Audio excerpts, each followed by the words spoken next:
할렐루야! 굿TV 세상을 보는 창 5색 5감을 시청하시는 시청자 여러분, 저는 바이블 교회 담임 목사 손용재입니다. 우리 좋으신 하나님께서 제 강의를 시청하시는 모든 분들께 큰 은혜 주시기를 기도합니다. 제4강 오늘은 여러분과 하나님의 은혜라는 주제로 이야기를 해보려고 합니다. 야고보서의 1장, 2장, 3장, 4장, 5장까지 모두가 하나님의 은혜를 이야기하고 있습니다. 아브람은 아무리 자기가 노력하고 애써도 그가 혹시 건강하다 할지라도 자기 노력으로는, 자기 스스로는 안 된다라고 하는 것을 이야기하는 거예요. 나압도 마찬가지예요. 나압도 그 멸망의 성에서 살아나는 방법은 정탐꾼하고 어떻게 해서 되는 것이 아니고 하나님께서 그 성에서 끌어내 주지 아니하면 답이 없다라고 하는 것을 야고보 저자가 기록한 것이라고 저는 보고 있습니다. 욥에 대해서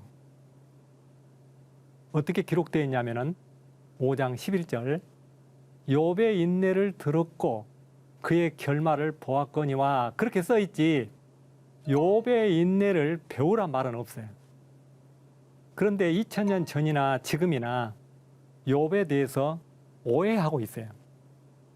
야고보 저자가 욥을 여기다가 등장시킨 것은 욥의 인내를 배우라고 등장시킨 것이 아니라 1장 1절에 인내는 자기의 의라고 하는 것을 제가 여러 번 강조했어요. 욥을 등장시킨 것은 욥이 의롭게 산 것만큼은 확실해요. 그런데 욥이 하나님께 어떻게 이야기하냐면 하나님의 의의 저울에 나를 달아보라고 그래요. 내가 왜 이렇게 고난을 당합니까? 내가 왜 이런 질고를 당합니까? 욥이 하나님 앞에 이게 항변하는 거죠. 하나님 저울에 나를 좀 달아보세요. 내가 의로 옷을 삼아 입었고 절름발이에 발이 되어졌고 소경에 눈이 되어졌어요. 욥이 그렇게 기록하고 있어요. 욥은 본인이 생각할 때 의인이에요. 하나님 저울에 달아보라고 할 정도로 의이면 대단한 인물인 것은 사실이에요. 그런데 하나님께서는 욥에게 뭐라고 말씀하시냐? 욥, 내가 의로우면 내가 불의한 자냐? 네가 나를 심판할래? NIV 성경에는 그렇게 네가 나를 송사할래? 심판할래? 이렇게 기록되어 있어요. 그러니까 욥은 본인은 자기가 의롭다라고 생각하지만 하나님이 보실 때는 그가 죄인이기 때문에 그를 심판했고 그를 지금 고난을 준 거예요. 그러니까 우리가 이 땅에 살면서 문제는 내가 고난을 당하고 내가 문제가 있어서 심판을 당하고 있는데 그 심판을 받는 이유가 뭔지를 모르는 것이 문제인 거예요. 야고보서에 기록되기를 욥에 대해서 어떻게 저자가 기록하냐면은 주는 자비하시고 긍휼히 여기시는 자라고 해요.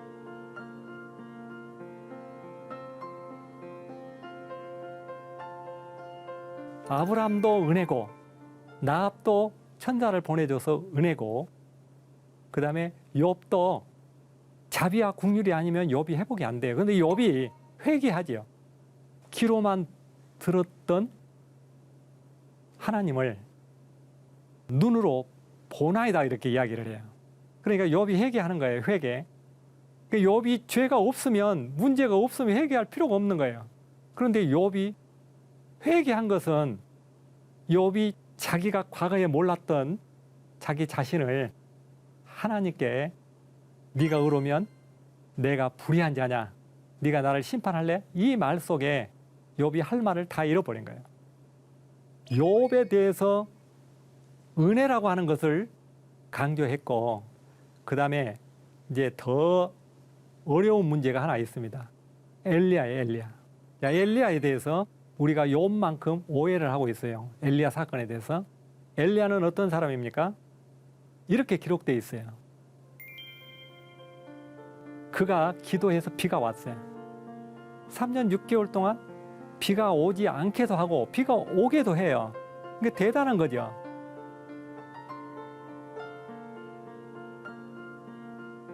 그런데 그가 기도해서 무슨 문제를 해결했느냐 하면 이 땅의 열매의 문제를 해결했어요. 열매 문제. 엘리야는 이 땅에 열매가 맺게 하는데 기도해서 비가 오게 했다는 이야기예요. 그런데 그 다음에 야고보 저자는 엘리야에 대해서 어떤 부분을 이야기하냐면 진리에서 떠난 자를 누구든지 돌아서게 하면 허다한 죄를 용서해 준다고요. 덮어준다고요. 그러면 허다한 죄를 덮어주는 것은 뭐예요? 은혜잖아요. 은혜. 조건 없이 허다한 죄를 덮어줘요. 내가 노력한 것이 아니고.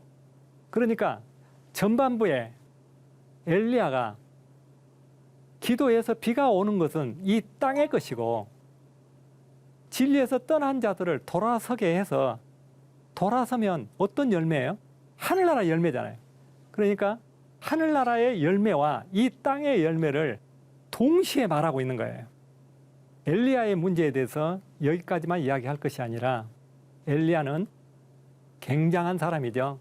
사렙다 가부를 먹을 것이 없는데 한 움큼 남은 거 그거 먹고 죽으려고 하는데 비가 올 때까지 밀가루와 기름이 떨어지지 않도록 기적을 베풀었어요. 그 다음에 850대 1로 싸워서 엘리야가 승리한 내용에 대해서 잘 알고 있죠. 엘리야는 대단한 사람이에요. 그 다음에 어떤 또 사건이 있습니까? 비가 오게 했죠. 방금 이야기한 대로. 비가 오지 않는데 비가 오게 해서 식물을 열매를 맺게 했어요.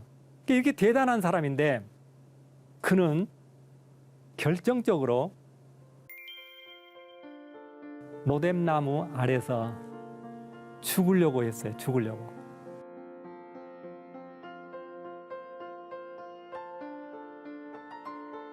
자기가 이 세상에서 자기 의로는 기도해서 없는 자에게 먹을 것도 만들어주고 비가 오게 하고 850대 1로 싸워서 이방 신의 선지자들과 싸워서 이기기도 하고 이렇게 굉장히 능력 있는 사람인데 이 사람이 어떤 부분에 문제가 있어요?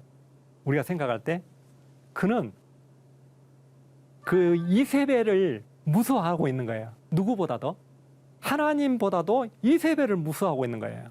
그래서 죽기를 원하고 있어요. 죽기를 원할 때 하나님은 나압에게 천사를 붙였듯이 아브라함에게 양을 준비해 줬듯이 그 다음에 엘리야에게도 천사를 붙였어요. 천사를 붙여서 떡을 먹게 했죠. 그런데 엘리야가 죽을 수 있는 방법은 뭐예요? 먹을 것이 없는데 안 먹고 있으면 죽는 거예요. 그래서 하나님께서는 엘리야가 다른 문제는 다 해결하면서 이 하늘의 문제는 해결을 못하고 있잖아요. 하늘의 문제가 뭐예요? 영원히 사는 문제예요. 영원히 사는 문제. 이 땅에서는 자기가 비를 오게 하고 뭐 다른 것도 다 하지만 뭐 싸워서 이기기도 하고 없는 것도 만들어주기도 하고 하지만 그는 자기 생명의 문제에 대해서는 한계점에 와버린 거예요. 그러니까 하늘의 문제, 생명에 관한 문제는 아브람도 나압도 욥도 해결이 안 돼요. 그래서 이 엘리야를 통해서 하늘의 문제를 해결하게 하는데 천사를 붙여서 먹을 것을 먹고 350km를 40일간 주야로 걸어서 하나님께서 나머지 사역을 이렇게 하게 한 것을 볼 수가 있어요. 그래서 모세를 여호수아에게 바톤 터치를 하기 위해서 또 엘리야를 엘리사에게 바톤 터치하게 하잖아요. 그래서 우리가 이 세상에 살면서 복음을 전한다고 하면서 야고보서에 있는 그 내용대로 잘못된 복음을 저자가 말하고자 하는 그 내용과 상반된 내용을 우리가 메시지를 다른 사람한테 전하고 있다면 이건 큰 문제거든요. 선생이 되지 말라고 했는데 선생이 안 되면 차라리 좋은데 선생이라고 하는 직책을 가지고 다른 사람을 잘못 가르치면 자기만 지옥 가면 괜찮은데 다른 사람에게까지도 영향을 미치니까 이것이 문제가 된다는 이야기죠.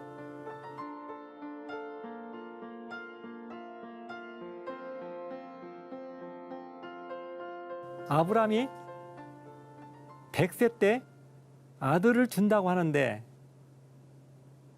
아들 준다고 하는 말을 못 믿는 이유가 뭐냐?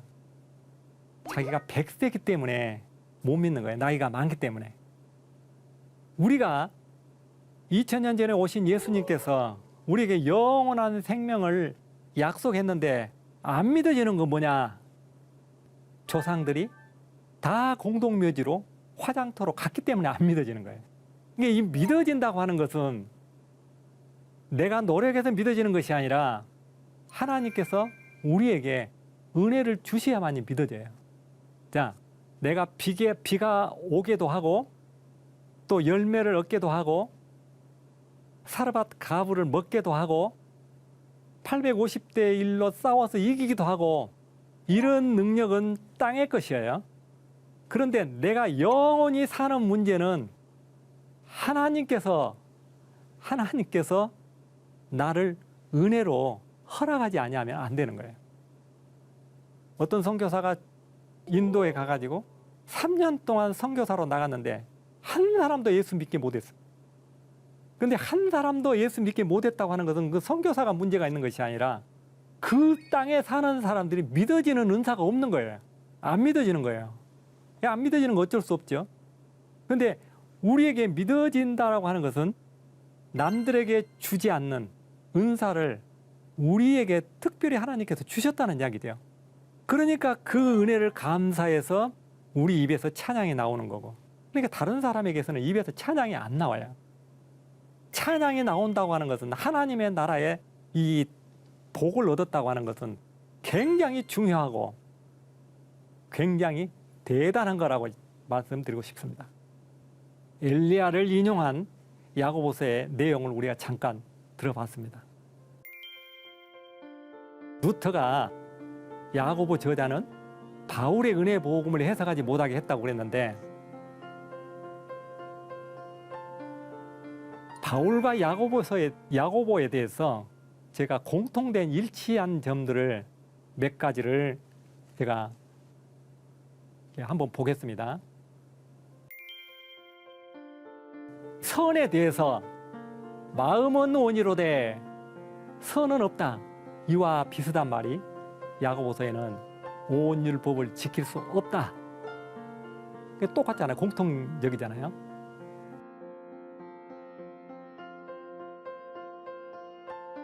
그 다음에 의에 대해서는 로마서 3장 21절에 의에 대해서 이 세상 율법 외에 이 세상 법 외에 한 의가 위에서 왔다 그래요. 바울이 기록한 내용이에요. 야고보 저자는 어떻게 기록했느냐? 이와 비슷한 말을 했어요. 이 위에서 온 것이야만이 된다 그래요. 땅의 것은 마귀적이고 세상적이다 이렇게 하고 있어요.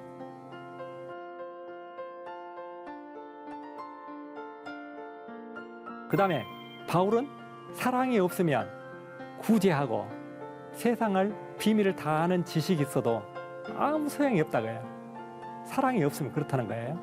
야고보는 뭐라 했냐? 이 허탄한 사람아, 이 깡통인 사람아, 행함이 있는 믿음에 대해서 알고자 하느냐? 그러니까 행함이 이 사랑이 없으면 뭐냐? 바울은 깽가리라 했듯이 야고보는 깡통이라 했어요. 그 다음에 이 법에 대해서 뭐라 했느냐? 바울은 성령의 법이라고 해요. 성령의 법, 성령의 법. 성령의 법으로 우리가 해방되잖아요. 이 땅에서. 이 말과 비슷한 말이 야고보서에는 어디에 있느냐면 2장 12절에 자유의 율법이라고 되어 있어요. 자유의 율법.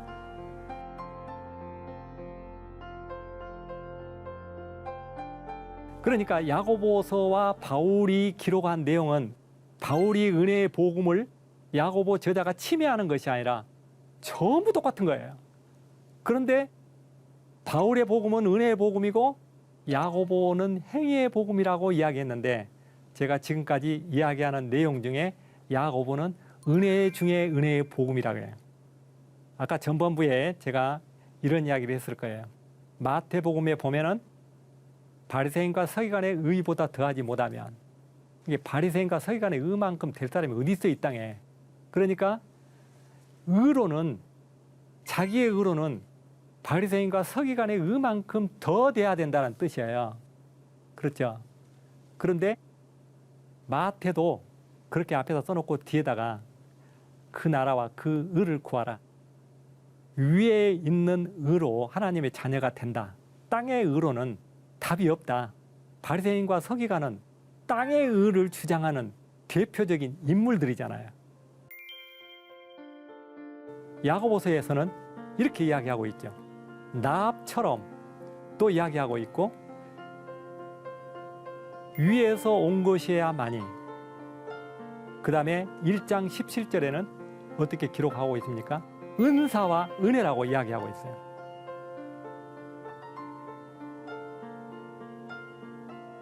그 다음에 혈언은 안 된다.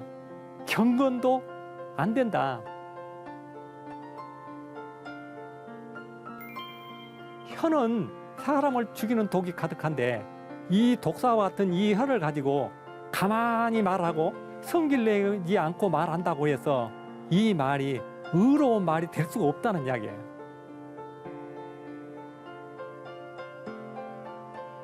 그러니까 의롭다 할 육체가 이 땅에는 없다고 바울이 이야기했는데, 야고보는 경건하다고 하는 것은, 이 경건은 하나님의 의를 얻었다는 이야기잖아요. 자신을 속인 거다 이렇게 이야기하고 있어요. 바울과 야고보에 대해서 이야기했는데 너무나 일치되고 똑같은 복음을 말하고 있고, 어떤 것은 은혜를 말하고 있고 어떤 것은 율법을 말하고 있는 것이 아니라, 제가 볼 때는 야고보는 이 사복음서에 중간에 끼어들어가도 괜찮을 정도로 완전한 은혜의 복음이다 이렇게 저는 말할 수가 있습니다. 루터가 이런 고백서를 썼어요. 야고보서는 복음주의적인 어떠한 것도 담고 있지 않다.